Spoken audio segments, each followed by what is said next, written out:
식품 기업의 사정이나 소비자들의 착각으로 인하여 세상에는 근거 없는 건강 정보가 난무하고 있다. 건강하게 오래 살기 위한 식사법을 궁금해하는 사람들이 늘어날수록 어디선가 수상한 거짓 정보가 제멋대로 흘러나와 그들을 잘못된 방향으로 유도한다. 어쩌면 지금 여러분도 몇 가지 잘못된 정보들을 진실로 여기고 있을지도 모른다. 오늘도 책을 듣는 시간 미나미 책방에 와주셔서 감사합니다. 오늘 소개해드릴 책은 더난 출판사 출판 마키타 젠지 지음의 식사가 잘못됐습니다. 실천편입니다. 이 책의 저자 마키타 젠지는 식사가 잘못됐습니다 라는 책에서 건강한 식습관에 대한 큰 그림을 그렸습니다. 그리고 그 후속편인 이 책에서는 보다 깊이 있고 실천 가능한 방법을 제시하고 있습니다. 뿐만 아니라 어제의 진리가 오늘의 오류가 되기도 하며 수없이 난무하는 각종 건강 정보들 중에 무엇이 잘못되었고 무엇이 옳은 것인지 알려주며 그 지식을 우리 생활에 어떻게 적용하고 실천할 수 있는지 조언해 줍니다. 지금부터 책 내용 중 일부분을 들려드리겠습니다. 세상에 떠도는 거짓투성이 건강정보. 건강하게 오래 살기 위한 식사법을 궁금해하는 사람들이 늘어날수록 어디선가 수상한 거짓 정보가 제멋대로 흘러나와 그들을 잘못된 방향으로 유도한다. 어쩌면 지금 여러분도 몇 가지 잘못된 정보들을 진실로 여기고 있을지도 모른다.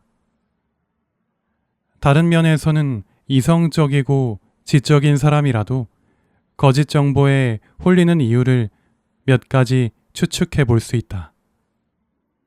그 중 하나로 건강하게 살고 싶어하는 사람들의 절박한 마음에 들러붙어 자신의 이익을 추구하고자 진실을 부정하는 이들이 있다는 점을 꼽을 수 있다. 주로 기업과 소비자 사이에 벌어지는 일이다.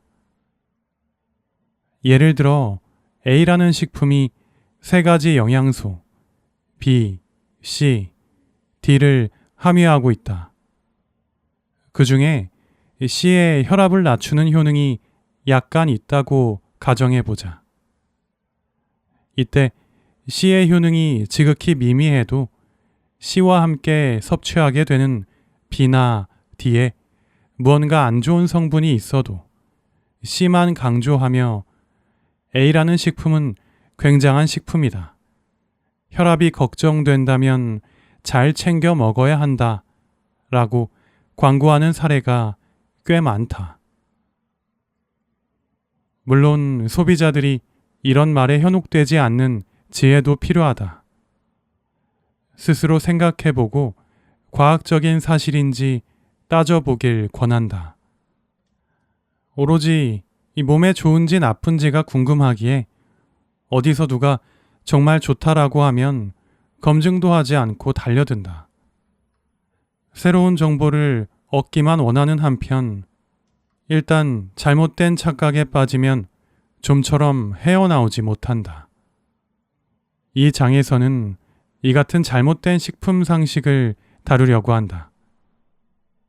다만 여기서 거론하는 식품 정보는 극히 한정적이고 일부분에 불과하다. 책 내용을 바탕으로 다양한 식품 상식에 대해 스스로 생각하며 검토해 보길 바란다. 잘못된 정보 하나. 저지방은 몸에 좋다. 여러 차례 설명해도 사람들이 좀처럼 받아들이지 못하는 사실은 살찌는 원인이 지방을 과다 섭취하는 데 있지 않다는 점이다. 살이 찌는 이유는 지방이 아니라 밥이나 빵으로 대표되는 당질과 관련이 있다. 전문가를 포함해서 아직도 많은 사람이 칼로리가 높은 식품 때문에 살이 찐다 라는 거짓 정보를 굳게 믿으며 칼로리가 높은 지방을 나쁘게만 여긴다. 이는 잘못된 정보다. 아무리 지방 섭취를 자제해도 살은 빠지지 않는다. 오히려 지질 부족으로 건강을 해칠 수 있다. 저지방은 먹어서 몸에 좋을 것이 없다. 이제는 잘못된 선입관에서 벗어나야 한다. 사실 식사와 건강 관계에 대해 여러분이 가진 선입관을 뒤엎을 만한 연구가 대규모로 진행 중이다. 본 책에서도 자세히 다루지만 권위 있는 정기 간행물을 보면 깜짝 놀랄 만한 최신 정보가 연달아 게재되고 있다. 당연히 연구마다 세부적인 결과는 다르지만 전반적으로 살펴보면 고기를 먹어야 오래 산다 라고 말한다. 일본인을 대상으로 한 조사에서도 고기를 먹는 사람들에게서 심근경색이나 뇌졸중이 덜 발생했다고 밝혀졌다. 예전에는 지방이 많은 고기를 먹으면 뇌졸중 발생 위험이 높아진다는 말이 있었으나 이제는 설 자리를 잃었다. 다만 모든 사람에게 모든 고기가 좋다고 할 수는 없다. 소고기를 먹으면 대장암 발생 위험이 커진다 라는 보고도 있고 특히 여성에게서 그 경향이 뚜렷해진다고 한다. 최신 정보를 접하고 자신을 파악하여 현명하게 대처하는 일은 사회인을 비롯한 현대인이 갖출 필수 덕목이다. 늘 제자리에만 머물러 있는 대신 적극적으로 변화를 추구하자. 잘못된 정보. 하루에 30가지 식재료를 먹어라. 영양에 대한 구체적인 지식을 몰라도 식재료를 다양하게 섭취하면 자연스럽게 균형 잡힌 식사를 하게 된다.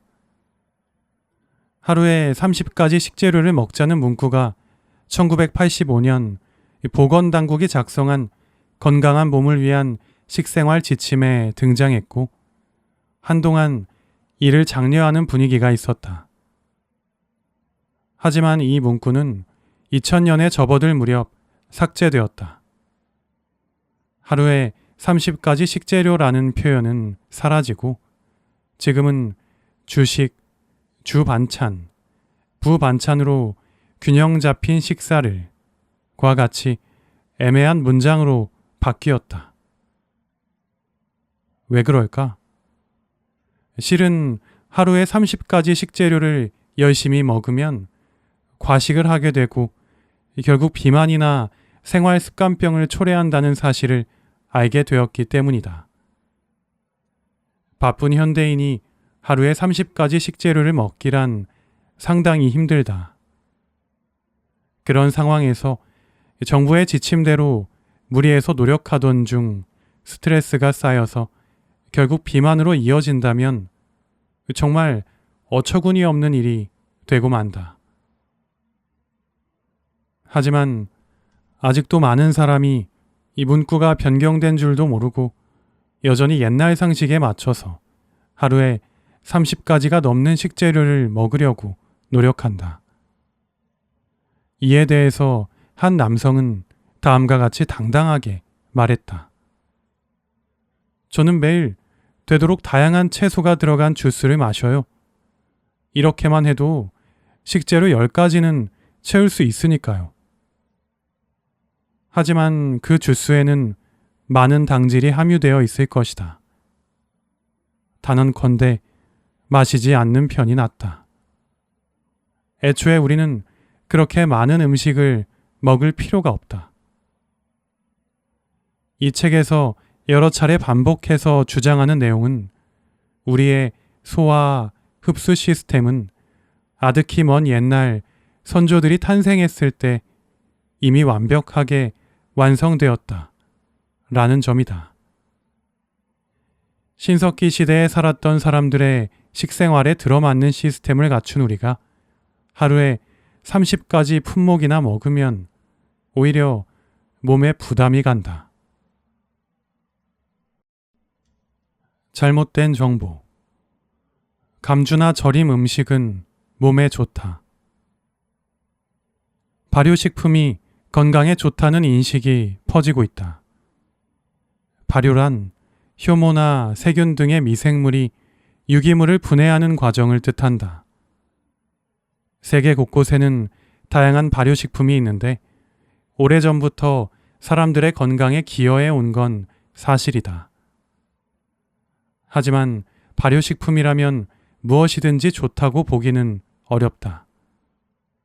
오히려 무턱대고 먹으면 당질 과잉, 염분 과잉 상태에 빠지기 쉽다.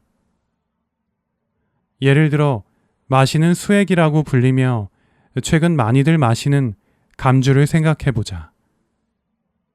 감주는 쌀에 누룩과 수분을 넣고 발효시켜 만든다. 익힌 쌀이나 죽을 원료로 더욱 간편하게 만드는 사람도 있다. 어느 쪽이든 주 원료는 쌀이다. 쌀과 누룩 외에 물만 들어가고 설탕은 넣지 않는데 왜 단맛이 날까? 그 이유는 누룩의 효소가 쌀의 전분을 분해해서 포도당으로 만들기 때문이다. 즉 감주는 당질 덩어리다.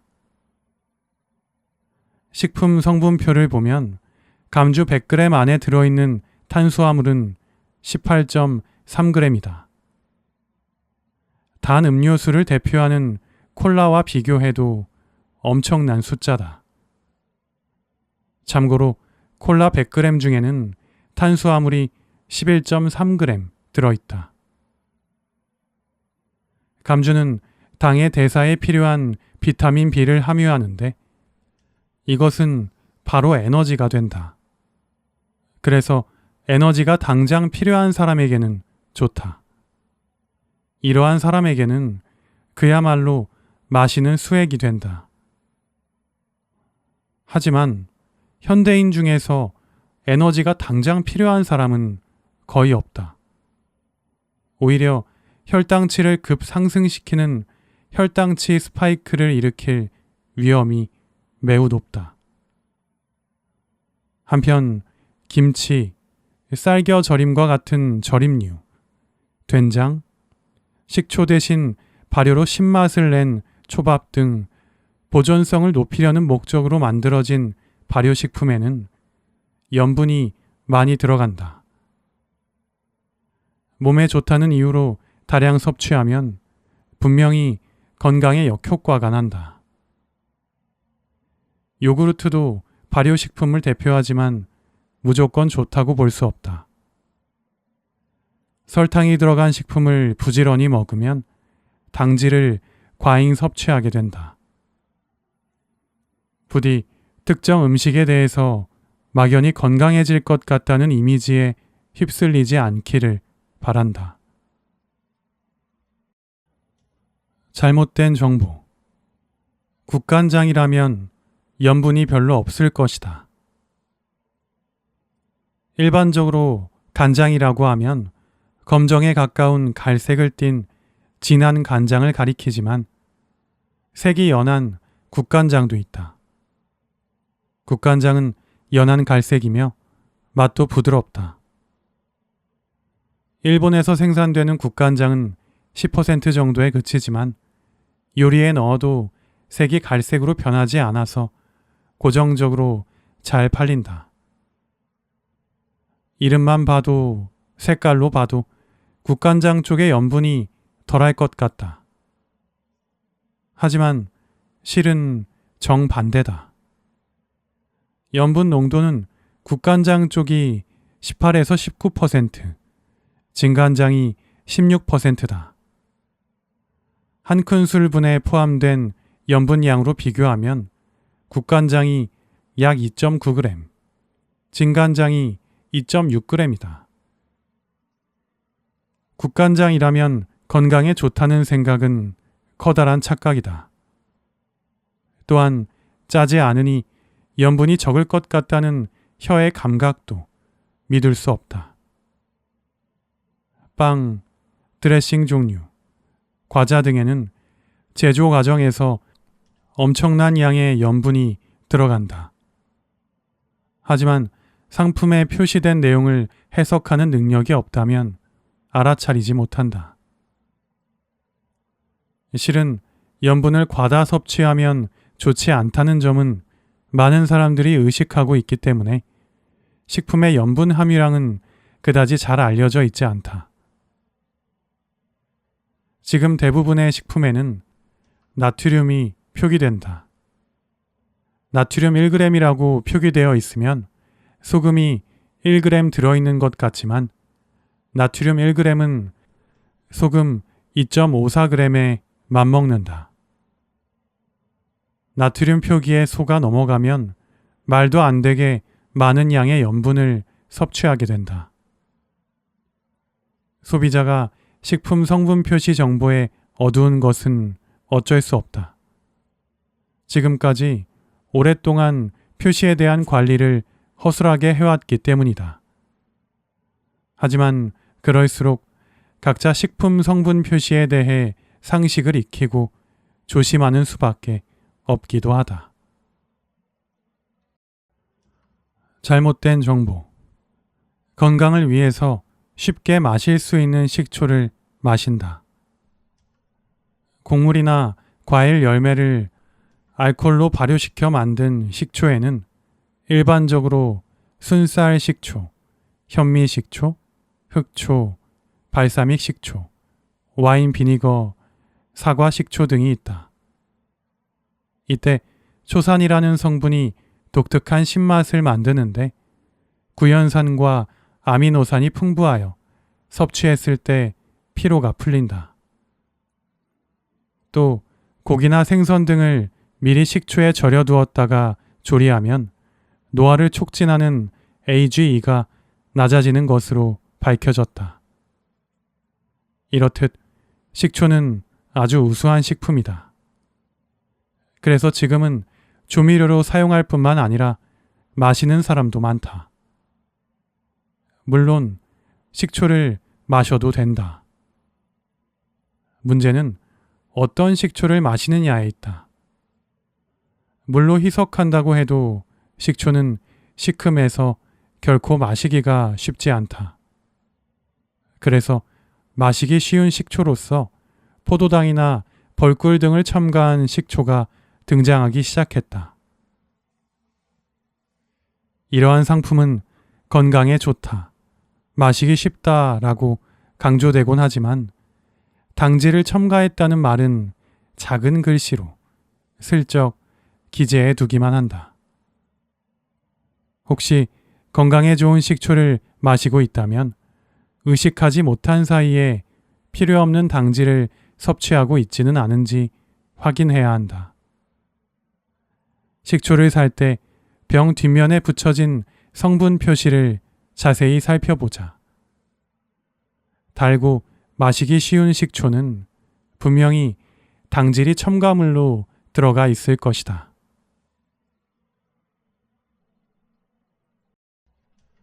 잘못된 정보.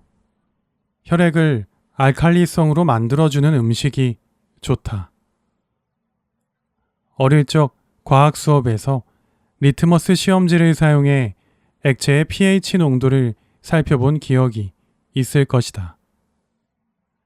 산성 수용액에 닿으면 파란 시험지가 빨갛게, 알칼리성 수용액이 닿으면 빨간 시험지가 파랗게 변하곤 한다. 혈액이나 오줌, 소화액 등에도 pH가 있다. 인체 안의 pH는 부위에 따라 달라진다. 예를 들어 위액은 pH 1에서 1.5로 강한 산성이다. 강한 산성에 의해서 음식이 녹고 소화된다. 또 땀의 pH는 어느 정도 음식에 영향을 받는다. 통풍을 앓는 사람에게 알칼리성 식품을 추천하는 이유도 이 때문이다. 한편 혈액은 pH 7.35에서 7.45로 항상 약간의 알칼리성이다. 이 수치는 매우 중요한데 만약 범위를 벗어나면 세포가 더 이상 움직이지 않아서 바로 생명에 지장을 준다. 반대로 말하면 그런 일은 좀처럼 일어나지 않는다. 게다가 음식으로 인해 혈액의 pH가 영향을 받는 일은 없다. 혈액의 pH는 산염기 항상성이라고 불리는 인체의 치밀한 메커니즘에 따라 엄중한 보호를 받는다. 흔히들 알칼리성 건강법, 알칼리성 다이어트를 주장하는 사람은 현대 식생활로는 혈액이 산성화되기 쉬우니 알칼리성 식품을 적극적으로 섭취하자고 권한다. 하지만 현대인의 혈액이 산성화되었다는 말은 완전히 잘못된 정보다. 그렇게 되면 당장 목숨을 잃고 만다. 물론 채소와 같은 알칼리성 식품을 섭취하는 일은 나쁘지 않지만 인체의 구조를 알아야 이렇게 명백한 거짓 정보에 넘어가지 않는다.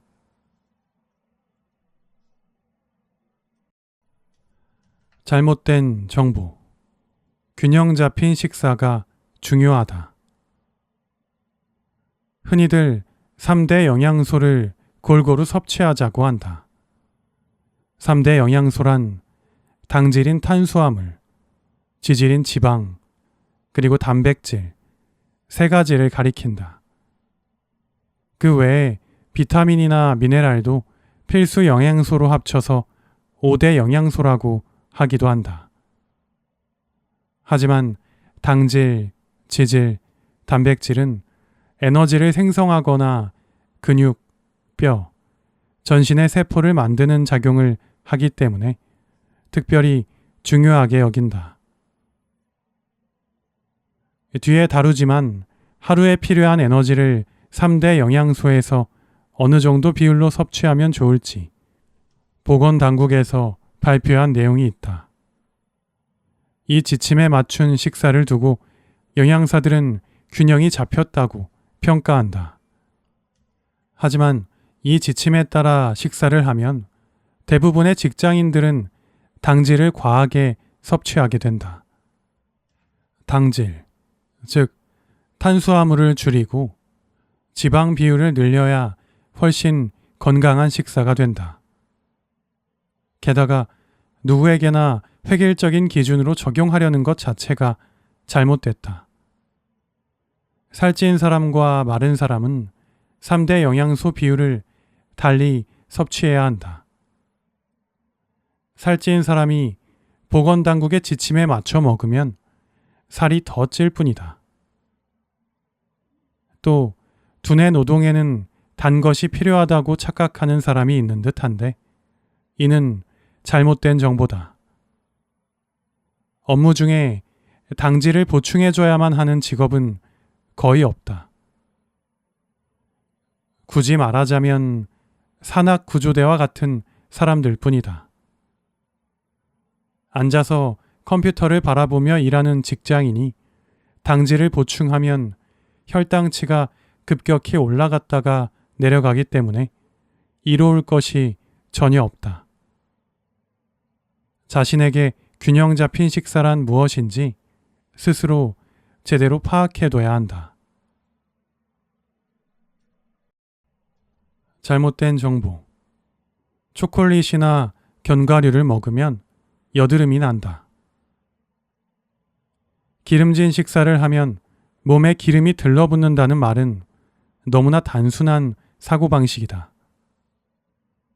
몸이 지방에 붙는 원인은 당질에 있다. 밥, 빵, 파스타는 모두 포도당으로 분해된다. 이때 혈중 포도당이 너무 늘어나 혈당치가 올라가면 인슐린이 분비되며 포도당을 글리코겐으로 바꿔 간장이나 근육세포에 축적한다. 이렇게 해도 남는 포도당은 중성지방으로 형태를 바꿔 지방세포에 축적된다. 이 과정이 비만으로 이어진다. 또 초콜릿이나 견과류는 지방이 많아서 여드름이 난다고 생각하는 사람도 있다. 음식의 지방이 그대로 얼굴 표면으로 나온다고 생각할지도 모르겠다. 확실히 여드름은 피부에 중성지방이 많아서 여드름 세균이 증식하면서 생긴다. 하지만 중성지방을 만들어내는 음식은 밥이나 빵과 같은 당질이다. 기름진 식품을 먹었다고 여드름이 생기진 않는다. 만약 초콜릿을 먹고 여드름이 났다면 그 범인은 지질이 아니라 당질이다. 당질이 많은 초콜릿을 고른 것이 잘못이다. 초콜릿에 들어가는 카카오는 폴리페놀이 풍부하여 높은 항산화 작용을 하기 때문에 나쁘다고 볼 수 없다. 초콜릿은 당질이 적고 카카오 성분 비율이 높은 것을 골라야 한다. 구체적으로 보면 카카오 성분이 75% 이상인 초콜릿은 당질 함유량이 낮기 때문에 먹어도 좋다. 같은 이유로 견과류를 먹으면 여드름이 생긴다는 말도 잘못된 정보다. 여드름이나 뾰루지로 고민이 많다면 당질을 줄이는 방법이 가장 효과적이다. 반복해서 말하지만 우리가 입을 통해 먹는 것은 모두 소화, 흡수 과정을 통해 다양한 형태로 바뀐다. 이 과정을 이해해야만 건강에 좋은 식사를 할 수 있다. 잘못된 정보. 뭐뭐는 어디에 좋다. 해조류를 먹으면 모발에 윤기가 생긴다. 시금치는 빈혈을 예방한다. 숙취에는 조개가 좋다. 피곤할 때는 마늘이 최고다. 토마토의 라이코펜으로 노화를 예방할 수 있다. 거론하면 끝이 없지만 이런 엉뚱한 카더라식의 소문이 버젓이 떠돈다. 물론 해조류, 시금치, 조개, 마늘, 토마토 모두 각각 좋은 영양소를 함유하고 있어서 적극적으로 먹을 만한 식품이다. 하지만 앞에서 말한 효과를 기대해서는 안 된다. 냉정하게 생각해보자. 모발의 주성분은 단백질인데 해초에 단백질은 거의 없다. 빈혈이 걱정된다면 시금치보다 고기를 먹어야 한다. 고기에 함유된 철분은 햄철분인 반면 시금치에 함유된 철분은 비햄철분이다. 햄철분은 비햄철분보다 흡수율이 5배에서 6배 높다. 조개도 살펴보자. 조개에 함유된 오르니틴이 숙취에 효과적이라고 알려졌지만 오르니틴은 만가닥 버섯에 더 많이 들어있다. 그럼 숙취 상태일 때 만가닥 버섯을 먹겠는가? 또한 마늘에 들어있는 알리신은 비타민 B1의 작용을 촉진하기 때문에 피로를 푸는데 좋긴 하지만 비타민 B1을 많이 함유한 돼지고기 등과 함께 먹어야 효과를 기대할 수 있다. 한편 토마토에 들어있는 라이코펜에는 노화 예방이나 장수로 이어지는 효능이 없다고 최신 연구로 밝혀졌다. 하지만 토마토 자체는 좋은 식품이다. 이처럼 한 식품만 꼽아서 뭐뭐는 어디에 효과적이다더라 와 같이 본질은 무시하고 결론만 간단히 내리는 일은 이제 그만두자. 잘못된 정보. 일식은 건강식이다. 내가 탄수화물, 즉 당질 제한의 중요성을 주장하면 꼭 반론을 제기하는 목소리가 드높아진다.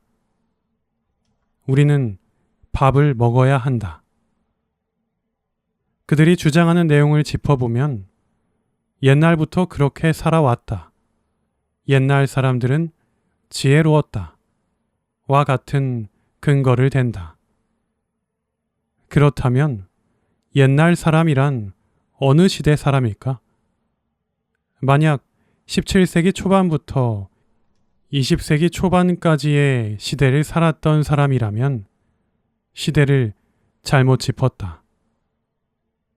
우리의 선조는 그때 태어나지 않았다. 그보다 훨씬 오래전, 기원전 1만 3천 년부터 기원전 300년 무렵까지의 그 시대에 우리 유전자는 이미 완성된 상태였다고 볼 수 있다. 그때 인류는 수렵 채집 생활을 보냈으며 백미는 전혀 먹지 않았다. 이러한 시대가 상당히 오래 지속된 후에 인류는 농경을 알게 되었고 곡물을 안정되게 얻어서 축적하는 방법도 익혔다. 또 곡물을 더욱 맛있게 먹는 방법, 즉 맵고 짠 반찬으로 흰 밥을 먹었다. 한 비즈니스 호텔에서 아침에 나오는 일식은 흰 쌀밥과 된장국이었고 마음껏 먹을 수 있었다. 여기에 절임 반찬, 말린 전갱이, 톳조림이 준비되었다. 이 음식들을 일식이라고 정의한다면 일식은 결코 건강식이 아니다. 밥 한 공기에 포함된 당질은 약 55g이다. 겨우 밥만으로 이미 하루 허용치 당질의 50%에 달한다. 날씬해지고 싶은 사람이 당질 제한식을 한다면 밥 한 공기는 하루분이다. 건강을 생각한다면 당질을 과잉 섭취하지 않도록 주의해야 한다. 대부분의 국가에서 현대인은 당질에 과하게 빠져 있는데 얄궂게도 원인은 소울푸드에 있다. 미국인의 소울푸드가 피자나 햄버거, 콜라라면 우리의 소울푸드는 흰 쌀밥이다. 소울푸드는 오랜 인류 역사를 생각해보면 극히 최근에 나온 음식인데 이 소울푸드 때문에 우리는 비만 상태가 되거나 건강이 악화되고 있다. 건강하게 오래 살기 위해 가장 필요한 식습관은 탄수화물, 당질을 줄이는 것이다. 일식이나 한식을 좋아해도 괜찮지만 흰 쌀밥을 너무 많이 먹어서는 안 된다. 잘못된 정보. 우유는 몸에 좋은 음료다. 우유가 건강에 좋은지 나쁜지는 지금도 의견이 분분하다. 지구상에 존재하는 장수 마을의 구성원들을 살펴보면 이들은 막 짜낸 우유를 주로 마신다. 한편 선진국에서 실시한 연구에서는 우유가 대장암이나 유방암을 늘리는 것으로 의심된다는 지적도 있다. 이와는 반대로 대장암을 줄인다는 보고도 있다. 또한 어린이에게 우유를 많이 마시도록 하는 북유럽에서는 일형 당뇨병 발병률이 높다고 밝혀졌다. 그러니 일단 주의해야 할 필요는 있지 않을까? 다만 나는 우유 자체가 나쁘다고 보지는 않는다. 서장에서 소개한 프라이스 박사의 연구를 살펴보면 스위스 레첸탈 계곡에 사는 사람들은 무살균 우유, 치즈 등의 유제품, 호밀빵을 중심으로 한 식사를 섭취하며 건강하게 산다. 그들은 양치질을 하지 않아도 충치가 없고 치아가 고르다. 혈관성 질환 등 이 문명의 병이라 할 만한 증상도 없다. 어린이들은 겨울에도 맨발로 아주 건강하게 지낸다.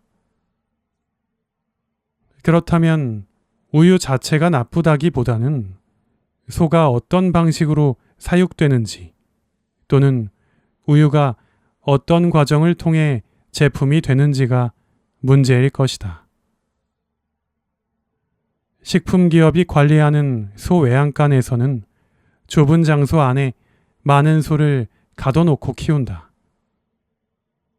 이러한 환경에서는 전염병이 발생하기 쉽기 때문에 항생물질을 투여한다. 국가에 따라서는 성장을 촉진시키는 호르몬을 투여하기도 한다. 이렇게 자란 소와 방목 환경에서 목초를 먹고 자란 소에게서 짜낸 우유의 질은 당연히 큰 차이가 난다. 게다가 우유는 고온 살균 과정에서 유산균 등 중요한 영양소가 파괴된다. 이런 점들을 살펴보면 하루에 우유 한 팩을 마셔야 한다. 칼슘 섭취를 위해 우유를 마셔야 한다 라는 생각은 버리는 편이 나을 듯하다.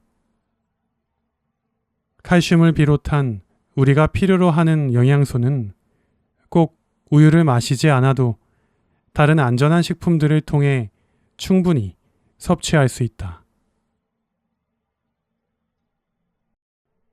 잘못된 정보. 샤베트라면 괜찮다. 옛날부터 단 것을 좋아하는 사람들이 자주 찾는 간식은 바로 아이스크림이다. 아이스크림의 여러 상품을 자세히 보면 아이스크림, 아이스 밀크, 샤베트, 빙과 이렇게 4종류가 있다.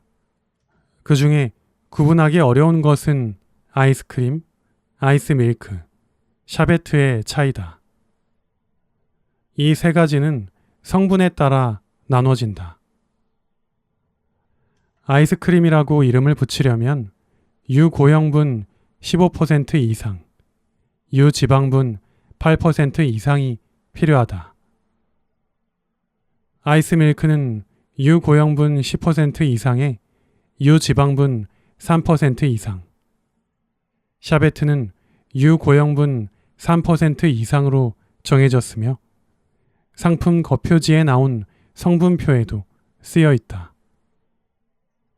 이때 성분 표시를 보고 건강을 위해 조금이라도 유지방이 적은 샤베트를 먹어야지 라고 생각하는 사람이 제법 많은데 이는 크나큰 착각이다.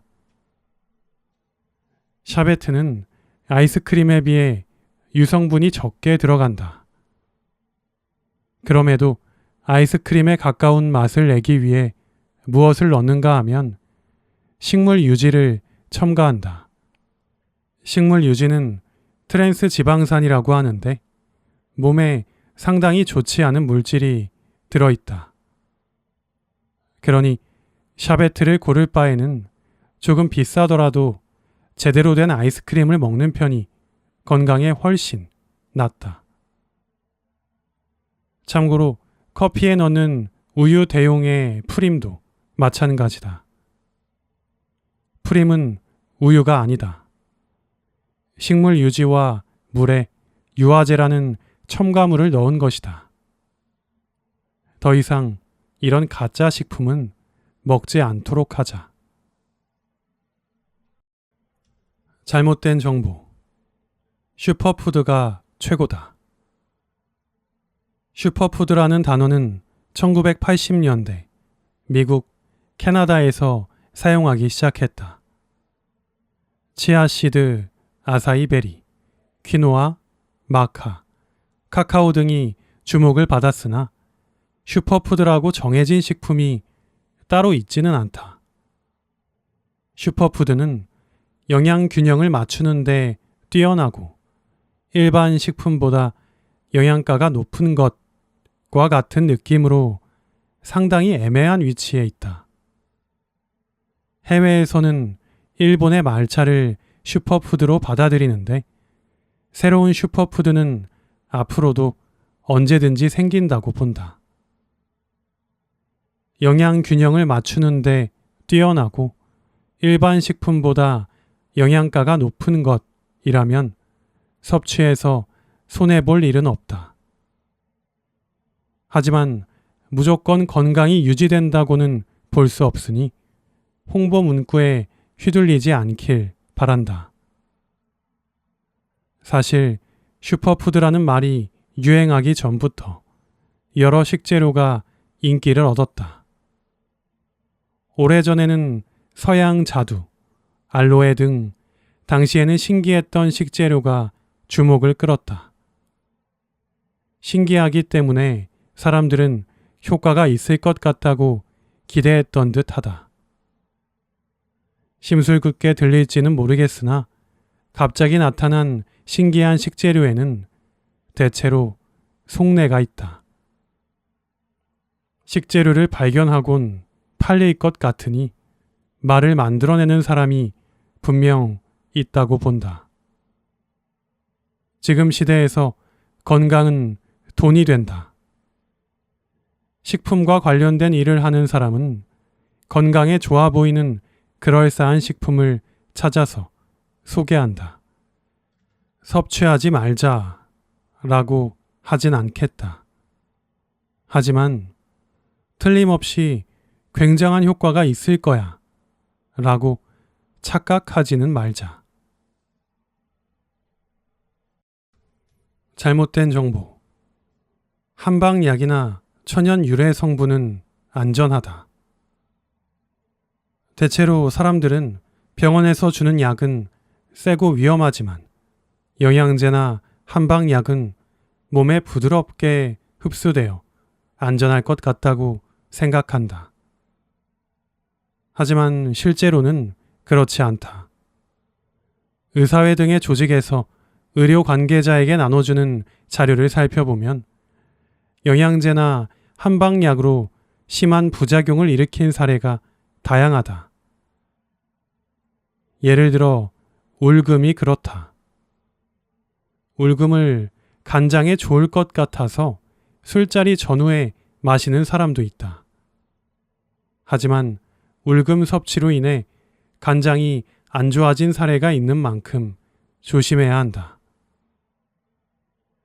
콘드로이틴과 글루코사민은 피해를 입었다고 보고된 건수가 가장 많았다. 생화학적으로 글루코사민은 아미노당, 콘드로이틴은 무코다당이다. 이를 섭취하면 간장 등의 내장에 장애를 불러일으켜서 혈압이나 혈당치가 올라가는 사례가 많이 나타났다. 게다가 과거의 글루코사민 효과 연구에 대해 조사 비교하는 메타 분석을 실시한 최신 의학 잡지에 따르면 무릎이나 고관절의 통증이나 기능에 효과가 전혀 없다고 확실히 결론이 났다.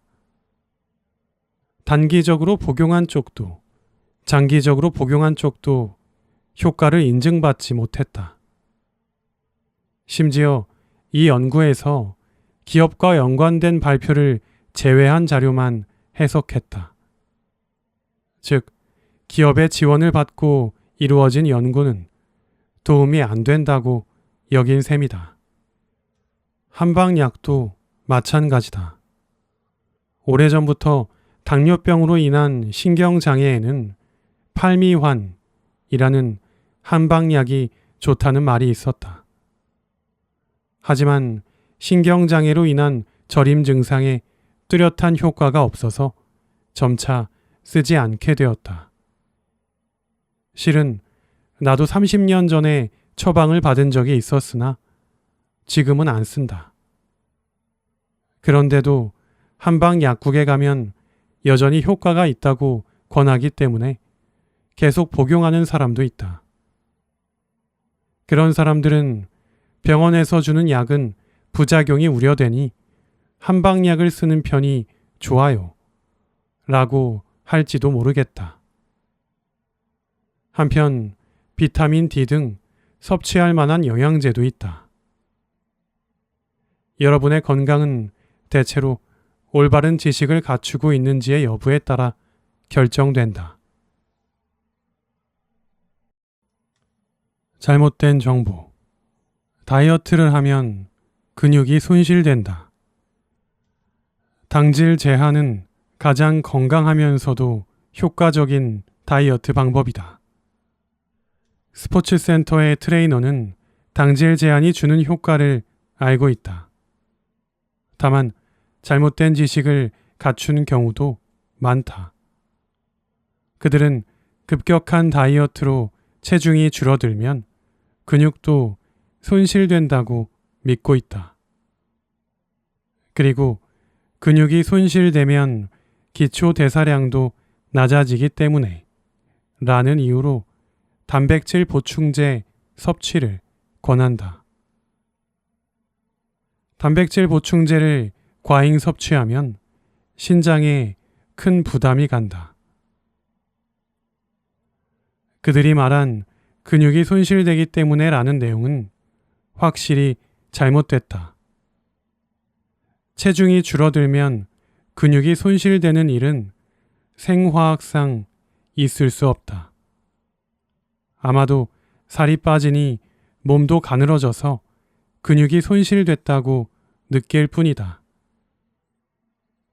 예를 들어 비만 여성의 발은 통통하지만 다이어트로 체중이 빠지면 가늘어진다. 이때 빠진 것은 지방이지 근육이 아니다. 마라톤 선수도 날씬하지만 근육은 확실히 붙어 있다. 원래 생화학적으로 에너지는 정해진 순서대로 쓰인다. 우선 당질 섭취로 얻은 포도당을 산소와 반응시켜 ATP라는 에너지를 산출한다. 포도당이 없어지면 다음으로 과당이나 유당이 쓰인다. 이것마저 없어지면 근육이나 간장에 축적된 글리코겐이 쓰인다. 체내에 저장된 글리코겐은 최대 270에서 300g 정도다. 글리코겐까지 다 쓰면 그제야 지방이 쓰인다. 지방산이 베타 산화하면 케톤체가 산출되어 포도당이 없어도 신체와 뇌는 제대로 기능한다. 평균적인 신장에 몸무게가 70kg으로 약간 통통한 사람이라면 수개월 버틸 수 있는 지방을 축적한 상태다. 지방이 전부 없어지면 비로소 근육을 에너지로 바꾼다. 이런 일은 산에서 조난을 당하지 않는 한 생기지 않는다. 이 사실을 알면 체중이 줄면 근육이 손실된다 라는 말을 입에 담지 않을 것이다.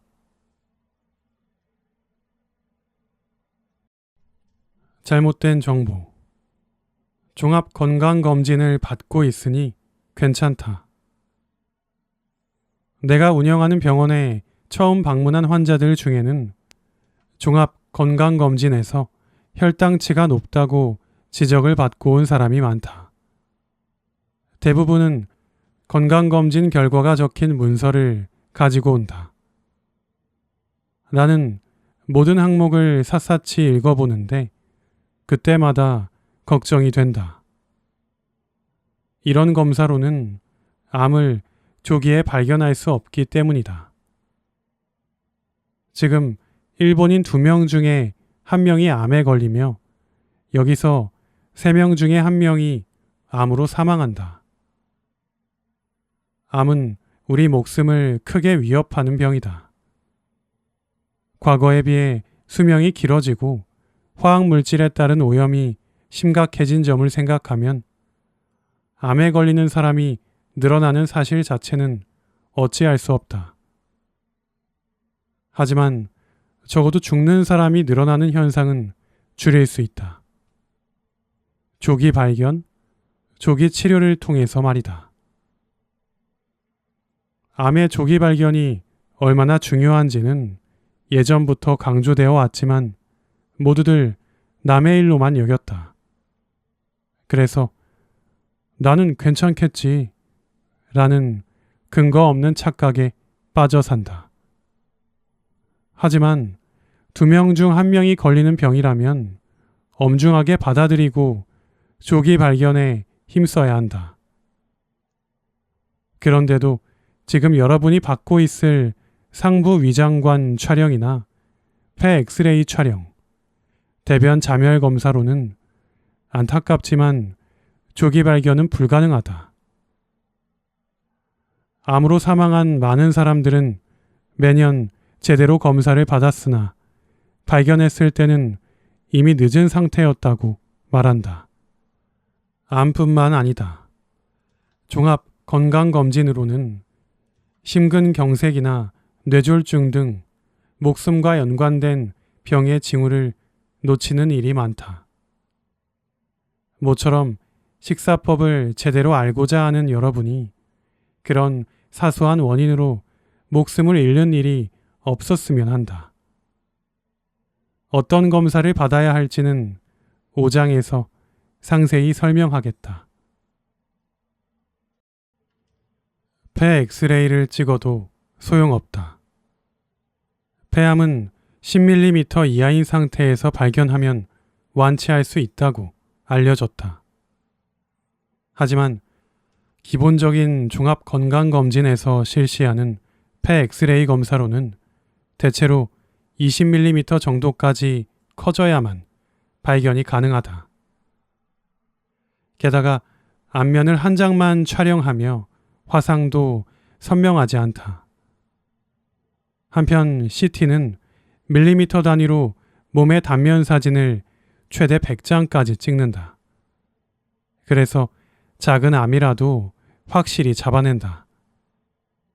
음영이 너무 작아 판단이 어렵더라도 다음번 촬영 시에 음영이 커져 있다면 암이라는 점을 알게 된다. 이렇게 알게 되더라도 조기에 발견하면 부담이 적은 치료를 선택할 수 있다. 가장 발달한 치료는 다빈치 로봇용 수술이다.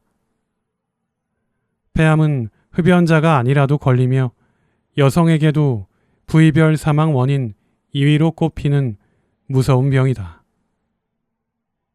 엑스레이 검사에서 이상이 없다고 나와도 안심하지 말고 펫CT 검사를 받아보자.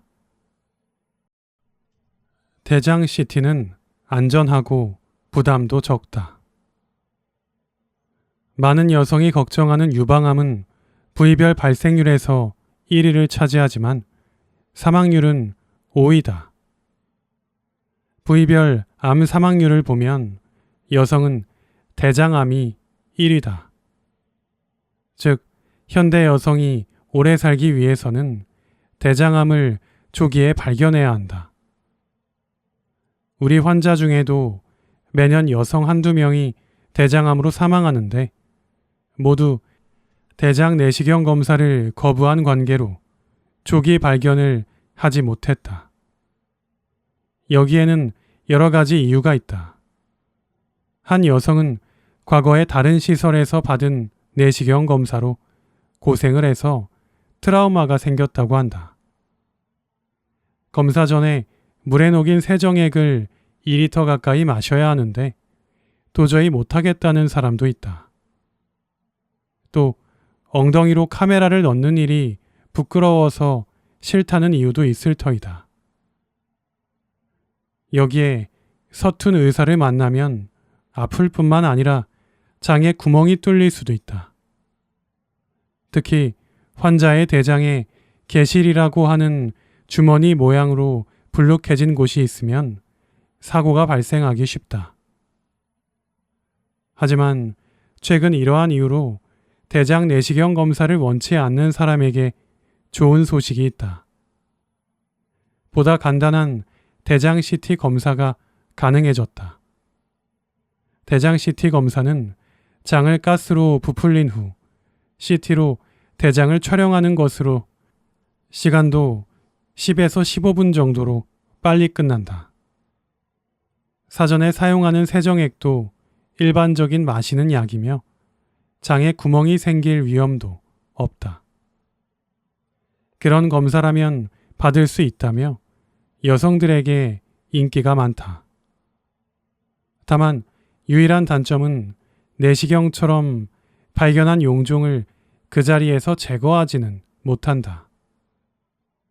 그렇다고는 하나 이 검사를 받으면 조기에 대장암을 발견할 수 있는 점에서 적극적으로 추천한다. 대장 CT 검사가 가능한 시설을 찾아보길 바란다. 복부 초음파 검사는 믿을 수 없다. 발병률은 별로 높지 않은데 사망률이 높은 대표적인 암이 바로 췌장암이다. 다행히 지금은 많은 사람들이 췌장암이 무섭다는 사실을 잘 안다. 췌장, 담관, 간장, 신장, 난소 등의 암을 발견하고자 할 때 복부 초음파 검사를 실시한다. 하지만 고장난 TV 화면처럼 선명하지 않은 초음파 화면상으로는 조기 발견이 어렵다. 게다가 다른 장기의 안쪽에 숨은 장기의 모습은 잘 안 잡힌다. 특히 췌장암과 같이 악성도가 높은 암은 초음파로는 조기 발견이 쉽지 않다. 놓쳐서는 안 될 암일수록 놓쳐버리기 쉬운 검사가 바로 복부 초음파 검사다. 방사선과 전문의에게 물어본 결과 악성도가 높은 췌장암을 발견하려면 조영제를 사용한 CT 검사를 실시하는 편이 가장 좋다고 한다. 암에 조영제가 투여되면 확실히 보여서 놓치는 일이 없다고 한다. 다만 조영제에 알레르기가 있는 사람이 있어서 그런 경우 큰 충격을 일으키는 경우가 드물게 있다. 또 신장을 나쁘게 하는 부작용도 있으니 당뇨병 환자 중에 신장이 안 좋은 사람은 주의할 필요가 있다. 조영제 사용을 원치 않는 사람을 위해 췌장 부분만 꼼꼼하게 검사하는 MR-CP라는 검사도 있다. 피폭 없이 췌장암을 조기에 발견할 수 있다. 어느 쪽이든 복부도 CT 검사를 실시하면 초음파 검사보다 정밀도가 높은 진단이 가능해진다. 지금까지 식사가 잘못됐습니다. 실천편의 일부 내용을 들어보셨습니다. 이 책에 따르면 우리를 위협하는 많은 병은 우리의 생활에 의해서 생겨납니다. 특히나 가장 큰 영향을 주는 것은 식생활입니다. 하지만 우리들은 매일 하고 있는 식사에 대해서조차 잘못된 정보를 가지고 살아가는 경우가 많습니다.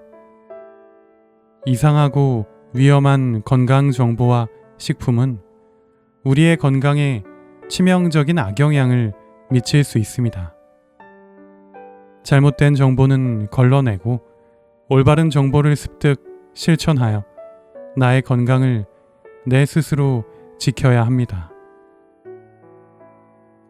오늘 소개해드린 내용 외에도 이 책에 나오는 유익한 정보들을 바탕으로 여러분의 소중한 건강을 지켜나가셨으면 좋겠습니다. 오늘도 소중한 시간 미나미 책방과 함께 해주셔서 감사합니다.